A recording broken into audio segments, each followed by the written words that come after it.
What's up, good people? Mark Holmes here, and as always, I want to say thank you all for watching, commenting, subscribing, and being part of the Joe Boo Sports Report. Without you guys, as well as you ladies, you know that this literally does not work. Hope everybody's having a great Monday. I know it's hard after we had a game where we were so close, so freaking close. And I know you're pissed off.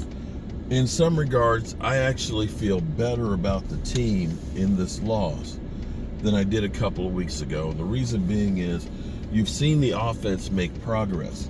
You know, you saw the defense doing some really good things as far as shutting down A.J. Brown and keeping them from being able to run. Those are positive things. Now, the Cowboys need to learn how to win. But here's one of the big problems that we have, and we've got some problems, and unfortunately, Terrence Steele has become a liability on the offensive line. The crazy thing is we're looking at the numbers, okay? I think it was John Machado put it out on Twitter, the number of pressures given up this year on our offensive line.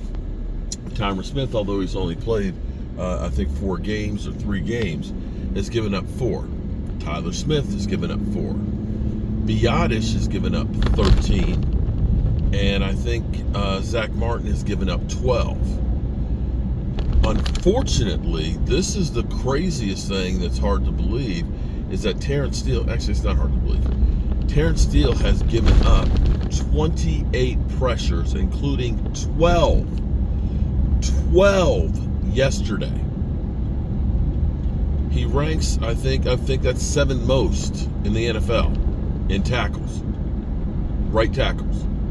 7th most pressures he's given up. And see, here's the problem with this. And this is, you know, I've had a discussion. I got a link with DMV and E2 Blue, and Daniel, and Game Time Brian, and Primetime Phil. And, you know, of course, we're all mad about this. You know, DMV says, you know, I don't trust the Cowboys. And, you know, I got E2 Blue saying that, you know, we should. I said, or somebody said, we can't run the football, which is true. We can't run the football. And they say we should have never gotten rid of Zeke. Well, that's another whole philosophical thing, too. It's not a matter of getting rid of Zeke. It's a matter of getting rid of Zeke and not having a plan to replace somebody. See, what most teams do is they look and they say, we have a young guy who's ready to take over and be the guy. And that's why they play that person. And they get rid of somebody. Unfortunately, we decide to go ahead and get rid of guys and not have a plan to replace them. That's what happened with Amari Cooper last year and Cedric Wilson. We figured, well, we've got, you know, we're drafting Jalen Tolbert as a rookie. He'll be fine to go, right? That's what they figured, and it blew up in our face. They ended up thinking, of course, without Cedric Wilson, you know, Noah Brown will be okay, or one of these other guys. And again, it blew up in our face.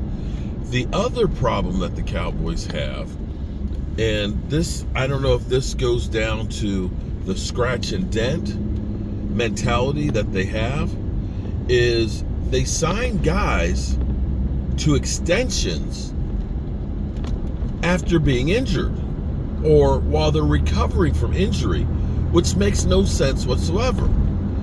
Because right now, Terrence Steele, and I'm not going to say that Terrence Steele signing him to a long-term deal is not a good thing. He may get back to where he was. But right now, he's far and away from where he used to be. And so you look at this right now and say, Terrence Steele is the weak link on our offensive line right now, and he just got a long-term deal. And let's hope that this season isn't going to be like Michael Gallup's was last year when he was on one leg. Now, I get it. He was he was going to be a free agent, and you had to sign him to a contract before the end of the year because you would have lost him. I get that. You don't want to let a player have an incredible season and then have to sign him. I get it that they were looking at this and saying, we could sign him now cheaper because he's damaged. But we've done this now several times, and it's blown up. It blew up in our face with Jalen Smith. Jalen Smith had one good season, but we knew he had issues with the drop foot. And after that one season, he became a liability. Michael Gallup, you said, hey, let's go ahead and get him signed now. You know, he'll be fine by training camp. Well, he wasn't. And you look at where Michael Gallup is right now and the money that you're paying him, that could have gone towards, basically $9 million more. $9 million more, you could have just kept Amari Cooper. You could have restructured him and kept him, a guy who is still playing extremely well.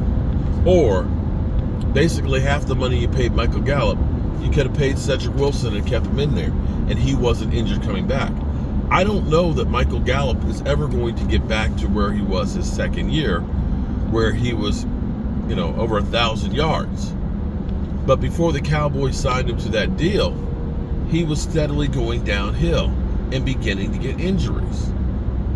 Now, clearly, our offensive line is part of the problem. Now, again, part of the problem, of course, yesterday is, Terrence Steele is going against one of the best pass rushers out there in Hassan Reddick. I get that. That's part of the issue. But the reality is we have to figure out how to be able to stop these guys. And right now, you've got a whole lot of money tied up in Terrence Steele, and Steele is still recovering. This is the issue. We look at a guy who tore their ACL, and when you tear your ACL, it is a year-long recovery. You can't think that just because they're on the field that they are back to being the same person. It takes time beyond just getting on the field to start getting comfortable and getting that trust back in that leg and truly getting all the strength in. So, yeah, we got a problem on the offensive line, on the right side of the line. Now, Tyron Smith actually looked a little bit like the Tyron of old last year. Tyler Smith has been fantastic, but I believe Zach Martin gave up one of those sacks yesterday, something that's a rarity. And so now you have to start looking and worrying, how much longer do we have with Zach Martin as well? And if you don't think, and see, the average person who doesn't really understand football will ignore the offensive line and think that it doesn't matter. But everything starts in the offensive line. And part of the problem we're having right now with running the football is we're not opening holes in the middle. And we continue to try and run everybody up the middle. Yeah. That's why we're ass at running the ball. Of the last 4 games, only one has been over 100 yards. That makes it really difficult on your offense and your quarterback. That means you are living and dying by throwing the football. And herein lies the problem we had with Tony Romo. Our running game wasn't very often there to complement the passing game.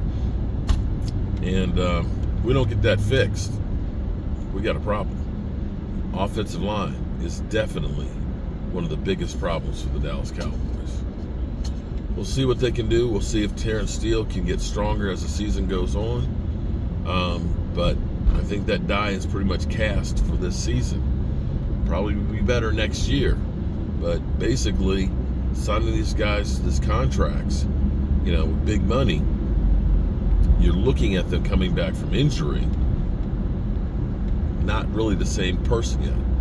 And part of that may be Tony Pollard's problem too, because Tony's not really there right now. All right, you good people. We'll be live streaming tonight, the game, and hopefully we'll see you there. We can lick our wounds from the loss with the Eagles as we move on to the New York Stinking Giants. Peace.